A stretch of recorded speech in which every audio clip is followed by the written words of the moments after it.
E aí, beleza? Na aula de hoje eu vou te mostrar um pouco da força magnética aplicada a uma carga. Vamos lá para o quadro que eu vou te explicar melhor isso aí.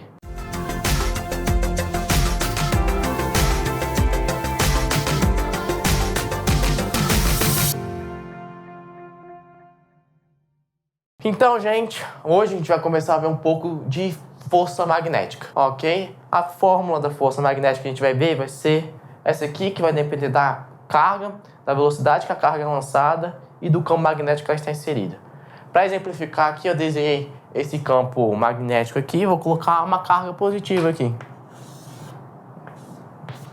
Vou colocar uma carga positiva e vou colocar ela sendo lançada numa direção aqui do campo magnético. Aqui, certo? Então, se a gente quisesse achar a força magnética, aqui a velocidade, se a gente quiser achar a força magnética, a gente vai usar essa fórmula daqui para achar o módulo, e para achar a direção e sentido, a gente vai usar a regra da mão esquerda. Mas antes de passar para um exemplo que a gente possa achar a direção e sentido, é importante salientar esse seno de θ aqui. Esse seno de θ, esse θ, na verdade, vai ser o ângulo da velocidade, do vetor velocidade com o vetor do campo magnético.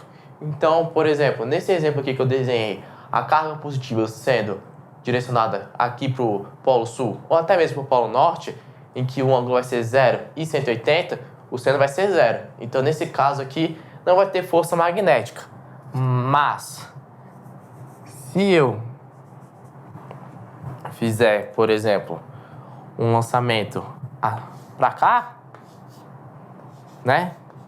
A partícula vai estar com uma velocidade V aqui para baixo, a gente vai ter que o módulo aqui vai ser o módulo máximo que o seno chega é 1, e a gente vai ter que um ângulo aqui, ó, vai ser de 90 graus. Seno de 90 é 1. E agora, para onde vai estar a força magnética? Qual vai ser a direção e o sentido da força? Ok?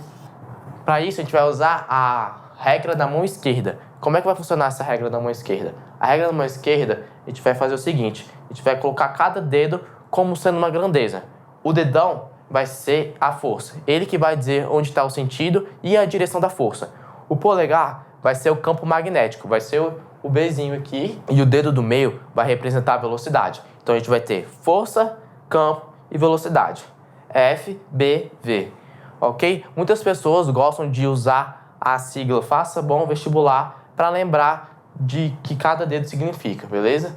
Agora que a gente tem isso em mente, o que a gente vai fazer é o seguinte: a gente vai usar essa regra para determinar o sentido da força.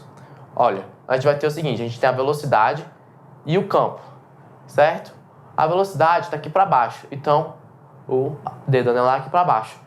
E aqui, ó, a gente tem que o campo está nesse sentido. Então, anelar para baixo e o campo nesse sentido.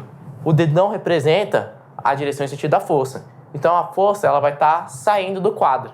Então, a força magnética, nesse caso, vai ser aqui. Beleza? Aí, então, a gente vai ter que a força magnética vai estar no vetor saindo na direção do quadro e indo na sua direção. Ok? Então, a gente vai ter essa fórmula. Então, a gente vai ter alguns casos específicos que a gente vai estudar. Outro caso importante é que a força magnética, nessa situação aqui, ela vai ser uma força perpendicular sempre à velocidade. Nesse caso aqui, a gente vai ter o campo apontado para você e a velocidade aqui para baixo, certo? Então a força magnética vai estar nesse sentido aqui, beleza? E nesse caso, a gente vai ter que essa partícula vai realizar um movimento circular uniforme. Assim, outra coisa importante antes de prosseguir com o conteúdo é que a regra da mão esquerda só vai valer 100% para o caso de cargas positivas, beleza? Se a carga for negativa, vai acontecer o seguinte: você vai fazer a regra normal, não vai querer inventar uma regra nova, você vai fazer a regra normal e a única coisa que você vai fazer é mudar o sentido da força. Ou seja, nesse caso, se a força está para cá, se a carga fosse negativa, ela ia estar para o outro lado, beleza? Tendo isso em vista, a gente pode voltar a nossa análise aqui do movimento circular uniforme. Uma vez que a gente vai ter o movimento circular uniforme com a força magnética sendo a força centrípeta, a gente pode igualar essas duas grandezas. Aqui a gente vai ter que o seno de θ vai ser 90, né? Porque a velocidade com o campo vai ter um ângulo de 90 graus. Então a gente pode colocar aqui um direto. E aí, a partir disso, a gente pode isolar esse raio e passar o resto para cá dividindo. E a gente pode achar o raio desse movimento circular aqui gerado por esse campo. O raio vai ser dado por mv sobre Q vezes B, sobre o módulo de Q vezes B. Tendo isso em vista, a gente também pode achar o período desse movimento circular uniforme. Só que para isso a gente vai fazer essa seguinte dedução. A velocidade não é a variação do espaço sobre a variação do tempo?